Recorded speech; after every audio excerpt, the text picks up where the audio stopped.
Olá, curiosos, curiosas, sejam bem-vindos a mais um vídeo do canal. Eu espero que todos vocês estejam bem. O caso de hoje inspirou um dos filmes que eu mais gosto, que é o Massacre da Serra Elétrica e Psicose. Gente, vocês já assistiram esse filme? É muito bom. Eu lembro que toda sexta-feira 13, minha mãe e eu nos reunimos para poder fazer maratona desses filmes, além de outros também, como Jason. Comenta pra mim aqui embaixo se você gosta desses filmes, se você já viu.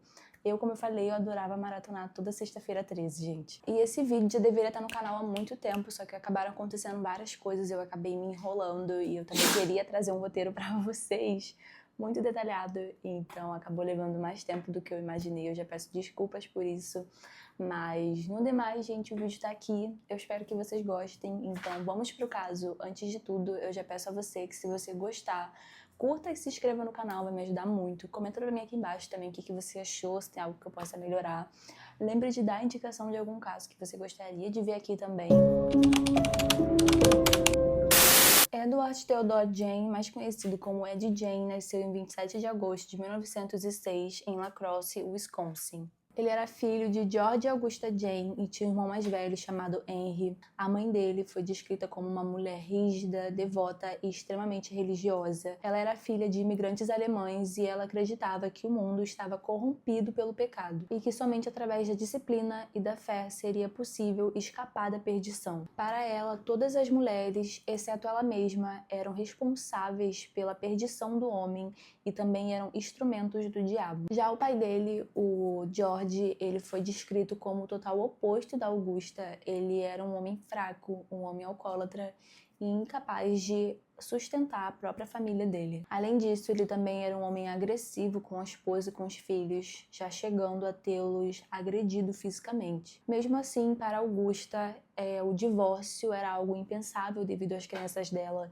então ela seguiu com esse relacionamento por anos, mesmo ele sendo perturbado e problemático. O pai dele também era conhecido por ter tido vários empregos instáveis, então ele já foi carpinteiro, já foi fazendeiro, mas ele nunca conseguia se manter por muito tempo nesses empregos devido à bebida, né? A bebida sempre vinha em primeiro lugar e ele sempre acabava saindo desses empregos. Dentro de casa, ele era um homem calado, submisso e constantemente humilhado pela Augusta, que deixava claro que desprezava ele pela falta de ambição e de caráter. O próprio Ed já chegou a dizer também que a relação dos dois deixava claro que os dois se odiavam. E dito isso, né, ele praticamente não tinha voz nenhuma na criação dos filhos dele. Quem controlava tudo era a própria Augusta. Se eu não me engano, né, se não me falha a memória, em 1914 eles se mudam para uma fazenda em Plainfield.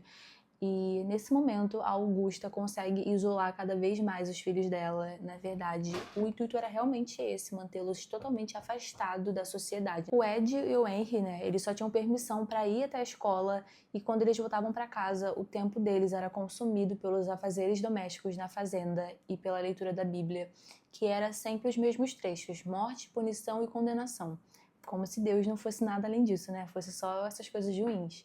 Mas era o que Augusta passava para eles. Na escola, ele era tímido e sofria bullying, principalmente porque as crianças diziam que ele tinha um jeito afeminado, né? Ele tinha uma voz suave, ele foi criado com a mãe dele, que também impacta no comportamento dele. Mas enfim, alguns professores também chegaram a dizer que ele tinha um comportamento estranho, né? De estar sentado sozinho e começar a rir do nada, aparentemente com uma piada interna, alguma coisa pessoal dele. Quem nunca, né? Mas as pessoas diziam que esse era um comportamento estranho. E a mãe dele também nesse cenário tinha um papel muito importante porque ela prejudicava muito o Ed. Sempre que ele tentava se aproximar das crianças, ela o afastava, ela não deixava que ele brincasse com outras crianças porque ela tinha medo de que ele pudesse ser corrompido, sabe? Ela tinha uns pensamentos assim bem intensos e isso prejudicava demais porque ele não conseguia fazer amigos. Toda vez que ele se aproximava de alguém, a mãe dele botava algum defeito, falava alguma coisa e ele acabava se afastando dessa criança e se isolando cada vez mais. Apesar disso tudo, o Ed era considerado um aluno aplicado, especialmente em leitura. Enquanto eles cresciam, eles tiveram que passar algum tempo ajudando a cuidar do pai, que, como eu falei, bebia muito, então a essa altura ele já estava bem debilitado. Até que em 1940, quando ele tinha 66 anos de idade, ele acaba falecendo por insuficiência cardíaca. No entanto, o falecimento dele não mudou em nada a rotina da família. Após a morte do pai, tanto Ed quanto o Henry passaram a fazer pequenos serviços para ajudar nas despesas da casa. Então eles também faziam alguns bicos, né? O Ed, por exemplo, chegou a trabalhar como babá para os vizinhos. Inclusive, ele se dava muito bem com as crianças também gostavam dele. E os dois eram vistos como homens honestos e trabalhadores para os vizinhos da comunidade, que inclusive era bem pequena, eu acho que não chegava a ser 1000 habitantes nessa comunidade que eles viviam. Conforme eles saíam da prisão que a mãe deles havia colocado eles desde muito cedo, né, com todas aquelas restrições, todo aquele controle que ela exercia sobre eles, o Henry começou a perceber que as coisas não eram bem assim como a mãe dele dizia, que ela estava equivocada, que nem tudo era mal, que nem tudo era ruim. E ele começou a criticar o pensamento dela, ele começou a meio que bater de frente com ela. Então ele começou a rejeitar o controle da mãe dele e ele chegou até mesmo a falar mal dela pro Ed. Ele dizia que não fazia bem pro Ed todo aquele controle, aquela dependência emocional que ele tinha na mãe dele. E isso deixava o Ed meio assim, porque ele era muito apegado à mãe dele, então era difícil ele ver o irmão falando mal dela e rejeitando tudo aquilo que ele acreditava desde que ele nasceu, né? Até que no dia 16 de maio de 1944, os dois estavam realizando uma queima controlada de mato na fazenda da família, até que o fogo saiu do controle e se espalhou rapidamente. As autoridades foram chamadas para ajudar a apagar o fogo e ocorreu tudo bem, o fogo foi apagado. Porém, nesse momento, o Ed relatou que o Henry estava desaparecido. Então, eles chamaram os policiais para os policiais irem lá ajudar a procurar o Henry. Porém, quando eles chegam, o Ed leva eles diretamente até o corpo do Henry, que estava desaparecido. Então, assim, ficou algo muito estranho, porque, né, acho que eu não preciso nem explicar. E aí o irmão dele estava de bruços e sem vida, porém não havia nenhum sinal de queimadura, as roupas dele também não estavam queimadas, elas estavam inteiras. Mas a única coisa que foi vista de diferente foram marcas de hematomas na cabeça dele. E isso chamou muita atenção dos policiais. Porém, como Plainfield era uma cidade muito calma, muito tranquila, nada do tipo havia acontecido ainda, eles não abriram nenhum inquérito oficial, eles nem sequer suspeitaram que o Ed poderia ter envolvimento na morte do irmão. E eles rapidamente aceitaram a versão de que teria acontecido um acidente durante a queimada e levando à trágica morte do Henry. Então o caso foi registrado como morte por asfixia causada pela fumaça. Agora então, né, só ficou o Ed e a Augusta, uma vez que os outros dois membros da família haviam falecido. E a Augusta acabou tendo um derrame e ela precisou da ajuda do filho dela para poder se manter, né?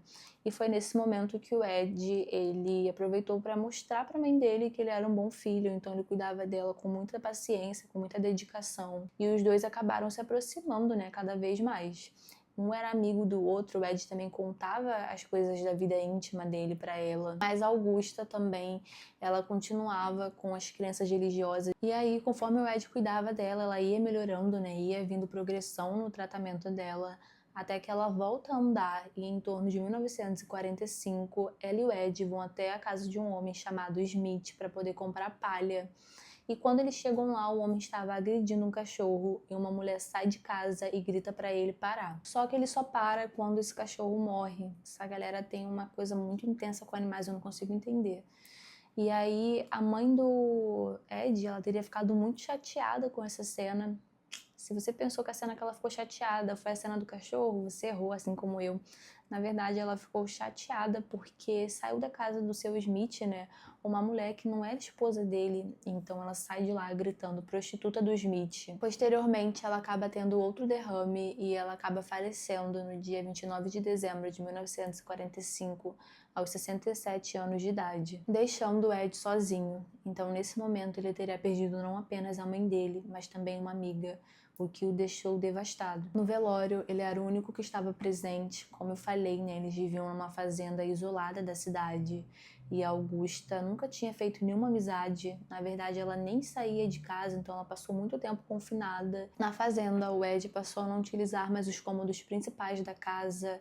Então, todas as áreas que tinham alguma ligação com a Augusta como a sala de estar, o quarto dela, que inclusive ele deixou impecável da forma que ela deixava, né? Ela tinha o hábito de manter a casa dela sempre muito limpa. E ele deixou tudo isso muito lacrado, como se fosse um santuário. Enquanto isso, o Ed passou a viver apenas em alguns cômodos secundários da casa, especialmente na cozinha e em um quarto pequeno que ficava próximo a ela, que ele começou a dormir lá. Para quem passasse pela rua e olhasse de fora, dava para perceber que a casa precisava de uma manutenção. Por dentro também não era diferente. O Ed chegou a se afastar totalmente da sociedade, limitando-se a realizar pequenos trabalhos para vizinhos e moradores da região. E a comunidade ainda o via como um homem estranho, mas inofensivo, alguém tímido, trabalhador e aparentemente confiável. Ele gostava de ler, então nesse momento ele começou a ler com mais frequência as revistas de culto à morte e publicações baratas conhecidas como pulp magazines, que traziam histórias sensacionalistas, violentas e perturbadoras. E o que mais atraía ele eram as revistas com narrativas de canibais, descrições de rituais primitivos e relatos sobre atrocidades cometidas pelos nazistas durante a Segunda Guerra Mundial. Ele também lia obituários do jornal local e também de regiões próximas, procurando informações sobre mulheres que haviam falecido recentemente e que tinham características semelhantes às da mãe dele. E à noite ele saía pela cidade rumo aos cemitérios que essas mulheres teriam sido enterradas.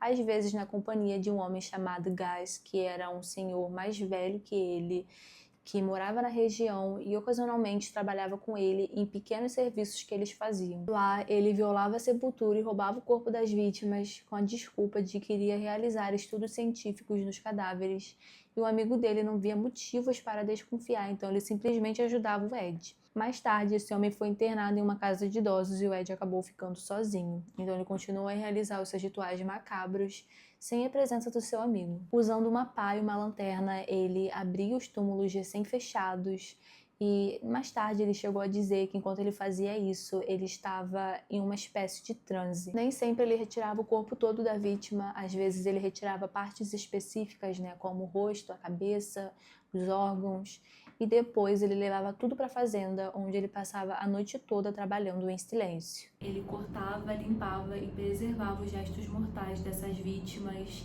chegando até mesmo a criar objetos macabros com gestos mortais, como uma tigela de crânios, máscaras com o rosto dessas pessoas, e ele também chegava a vestir um manequim velho que ele tinha com as peles dessas mulheres. Em seus próprios relatos, o Ed dizia que às vezes se sentava no escuro usando essas máscaras e vestes, acreditando que assim conseguia se tornar sua mãe novamente. Ele também chegou a confessar que tinha vontade de mudar de sexo, então ele queria se tornar mulher. A primeira vítima confirmada de Ed foi uma mulher chamada Mary Hogan, uma mulher de 51 anos de idade, dona de um bar na pequena comunidade, e ela era conhecida por sua personalidade forte, seu jeito falante e por não ter medo de dizer o que pensava. O completo oposto da Augusta, que era autoritária e religiosa. No dia 8 de dezembro de 1954, o bar da Mary foi encontrado vazio. No chão, apenas manchas de sangue e um cartucho de bala calibre 32. Mary havia desaparecido sem deixar vestígios. Durante os anos, o caso permaneceu um mistério e alguns moradores chegaram a brincar dizendo que a Mary teria fugido para Chicago. Na manhã do dia 16 de novembro de 1957, era um sábado, ele ataca novamente. Agora sua vítima era uma mulher chamada Bernice Rolden, de 58 anos, dona de uma pequena loja de ferragens local que desapareceu misteriosamente durante o expediente. Quando o filho dela, Frank, um dos policiais da região, foi até o local por volta das 5 horas da tarde, ele encontrou a loja vazia. O caixa estava aberto e havia manchas de sangue no chão, levando até a porta dos fundos. No balcão, a última anotação da nota de vendas chamava a atenção. Um galão de anticongelante vendido para Ed Gein. Nesse momento, o Frank teria lembrado que o Ed já demonstrou certo interesse pela mãe dele e também havia rolado um boato pela comunidade de que ele tinha interesse em chamá-la para sair. Então, os policiais decidem formar dois grupos para poder procurar pelo Ed. O primeiro iria diretamente para a casa dele e o segundo iria procurar por ele pela comunidade, caso ele não estivesse em casa, diminuindo as chances de que ele pudesse fugir. Ele foi encontrado pelo segundo grupo em uma casa da vizinhança e levado para dar um depoimento. Já o primeiro grupo decidiu dar uma olhada na fazenda e eu não lembro se Eu cheguei a comentar, mas o local não tinha eletricidade, então eles precisavam usar lanternas para poder verificar, o que limitava bastante o campo de visão deles. E em um galpão na fazenda tinha o que eles imaginaram ser um cervo pendurado nas vigas, mas quando eles chegaram perto ficou claro que se tratava de corpo de uma mulher mutilado. Ela estava presa pelos calcanhares e suas genitálias haviam sido removidas. Além disso, o corpo também havia sido decapitado e estripado. Os primeiros policiais que se depararam com a cena foram até o jardim vomitar. Lembrando que Plainfield era uma cidade muito calma, né? Então, a partir desse dia, né, 16 de novembro de 1957, a cidade ficou conhecida como o dia que perdeu a sua inocência. Depois de tudo que eles viram, né, não tinha por que não entrar na casa do Ed. Então, nesse momento, eles invadem a casa dele e lá eles encontram a cabeça decapitada da Bernice, a mãe do Frank, junto com os outros restos mortais de pelo menos 15 mulheres. Eles encontraram um abajur feito de pele humana, mais de meia dúzia de máscaras feitas a partir de rostos femininos, um traje feminino, o colete, né, que o Ed usava, um crânio que ele havia transformado em tigela, cadeiras estofadas com pele, narizes humanos, uma luva feita a partir de dedos humanos, genitálias femininas e outros itens macabros. Eles também encontraram a cabeça da Mary, que estava desaparecida há 3 anos, e enfim puderam dar um desfecho ao desaparecimento dela. Em depoimento, Ed confessou ter roubado mais de 40 túmulos em 3 cemitérios diferentes, mas negou ter cometido necrofilia, afirmando que o cheiro dos corpos não era agradável. Ele também negou ter cometido canibalismo. Ele alegou estar em um estado de confusão enquanto violava os túmulos, afirmando que não tinha controle sobre suas ações. Ele explicou que quando saía desse transe sentia choque e remorso, percebendo a gravidade de seus atos, o que fazia com que ele devolvesse o corpo ao seu túmulo e voltasse para casa com as mãos vazias. O julgamento começou em novembro de 1957, com Ed se declarando inocente por insanidade e declarando que suas ações eram consequências de uma compulsão que o dominava desde a morte da mãe. Psicólogos o diagnosticaram com esquizofrenia paranoide, um transtorno que explicava suas obsessões, delírios e comportamentos compulsivos, incluindo a fixação pela figura materna e a profanação de túmulos. E ele acabou não sendo julgado naquele momento por ser considerado incompetente para enfrentar o tribunal e permaneceu internado no Central State Hospital for the Criminally Insane, em Ripon, Wisconsin, para avaliação e tratamento, sendo transferido mais tarde para Medora State Hospital, um hospital psiquiátrico localizado em Madison, Wisconsin. Após 11 anos de confinamento, ele foi considerado capaz de ser julgado